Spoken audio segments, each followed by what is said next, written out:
ஆடி மாதம் வருகின்ற செவ்வாய்க்கிழமை போல ரொம்ப அற்புதமான தினத்தை சொல்லுங்க அப்படின்னா இந்த தை மாதம் வருகின்ற செவ்வாய்க்கிழமையா சொல்லலாம். அதுலேயும் வருகின்ற செவ்வாய்க்கிழமை வந்துட்டு ரொம்ப சிறப்பாக இருக்கிறதுக்கான காரணம் பிறை தரிசனமும் அன்று கிடைக்கக்கூடும் அப்படிங்கிறதுனால இந்த பதிவை தொடர்ந்து பாருங்க, நிறைய விஷயங்களை நீங்கள் தெரிஞ்சுக்க முடியும். அனைவருக்கும் கோபிநாத்தின் அன்பு வணக்கங்கள் நண்பர்களே. பொதுவாக நம்மளுக்கு கஷ்டம் இருக்குது அப்படின்னா நம்மள ஒவ்வொரு விரத முறை இருக்குது. அந்த விரதத்தை கடைபிடிக்கும் பொழுது அந்த கஷ்டங்களிலிருந்து நாம் வெளியே வர முடியும் அப்படின்னு சொல்லுவாங்க. அந்த வகையில் சொல்கிறது தான் இந்த தை மாதம் வருகின்ற செவ்வாய்க்கிழமை விரதம். மங்களவார விரதம் அப்படின்ட்டு பேர் இருக்குது. மங்களவாரம்னா செவ்வாய்க்கிழமை, அவ்வளோதான். தெளிவாக தெரிஞ்சுக்குங்க, ரொம்ப போட்டு குழப்பிக்க வேண்டாம்.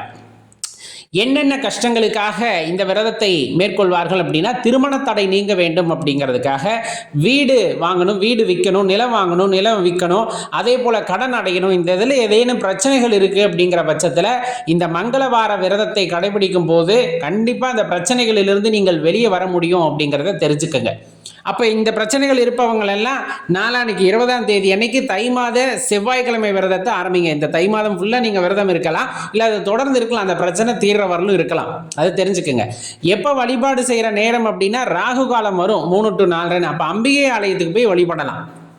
இந்த மங்களவார விரதம் யாரை நோக்கி இருக்கக்கூடிய விரதம் அப்படின்னு பார்த்தோம்னா, அங்காரகன்னு சொல்லக்கூடிய செவ்வாய் பகவான், அவதற்கு அதிபதியான முருகப்பெருமான் அல்லது அம்பிகை 3 பேர்த்த நோக்கி இந்த விரதத்தை கடைபிடிக்கலாம் அப்படின்னு சொல்லுவாங்க. இப்போ அம்பிகை ஆலயத்துக்கு நீங்கள் போகணும்னா செவ்வாய்க்கிழமையில வந்துட்டு அந்த ராகு காலம் 3 to 4 போயிட்டு நெய் விளக்கு ஏற்றி வழிபாடு செய்யுங்க, போதுமானது. முருகப்பெருமான் அப்படின்னா செவ்வாய் ஓரையில் வந்துட்டு நீங்கள் வழிபாடு செய்கிறது சிறப்பு. செவ்வாய்க்கிழமை காலையில் 6 to 7 அந்த செவ்வாய் ஓரை வரும். அந்த நேரத்திலே நீங்கள் ஆலயத்துக்கு போகிறீங்க, அங்கே நடக்கக்கூடிய அபிஷேகங்களில் கலந்து கொள்கிறீர்கள், அங்கே வேண்டுதலை வைக்கிறீங்கன்னா சிறப்பு. சரி, என்ன செய்யலாம்? எந்த ஆலயத்திற்கு போனாலும் சரி, அம்பிகை ஆலயத்திற்கு போனாலும் முருகப்பெருமான் ஆலயத்திற்கு போனாலும் நீங்கள் போகும்போது சிவப்பு நிற வஸ்திரம் வாங்கிட்டு போங்க, முருகப்பெருமானுக்கோ அம்பிகைக்கோ. அதே போல் ரொம்ப முக்கியம், செவ்வரளி மலர் வாங்கிட்டு போங்க. வாங்கிட்டு போய் அர்ச்சனை செஞ்சுட்டு வேண்டுதலை வச்சுக்குங்க. இல்லை நான் விரதம் இருக்கேன்னா காலையிலேருந்து மாலை வரலும் விரதம் இருக்கலாம், முருகப்பெருமானை நோக்கி அல்லது அம்பிகையை நோக்கி. ரொம்ப சிறப்பானது. முருகப்பெருமான் ஆலயத்தில் இன்னும் சிறப்பு அப்படின்னா, குன்று மேல இருந்தாலோ அல்லது மலை மீது இருந்தாலோ அந்த ஆலயத்தில் ரொம்ப ஆற்றல் கொட்டி கிடக்கும். அந்த விரதத்தில் கை மேல பலன் கிடைக்கும்.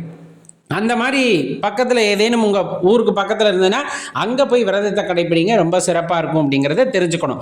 அவ்வளவு ஆற்றல் வாய்ந்த விரதம் தை மாத செவ்வாய்க்கிழமை அப்படிங்கிறது அவ்வளவு சக்தியானது, தவற விடாதீங்க. ரொம்ப முக்கியம். அன்னைக்கு தான் பிறை தரிசனம் அப்படிங்கிறது நமக்கு கிடைக்க இருக்கு. உங்களுக்கு நல்லா தெரியும், பிறை தரிசனத்தை பார்க்கும்போது மன குழப்பமாகலும் மன அழுத்தத்திலிருந்து நாம் வெளியே வருவோம், நீண்ட செல்வம் உண்டாகும் அப்படிங்கிறது ஐதீகம்.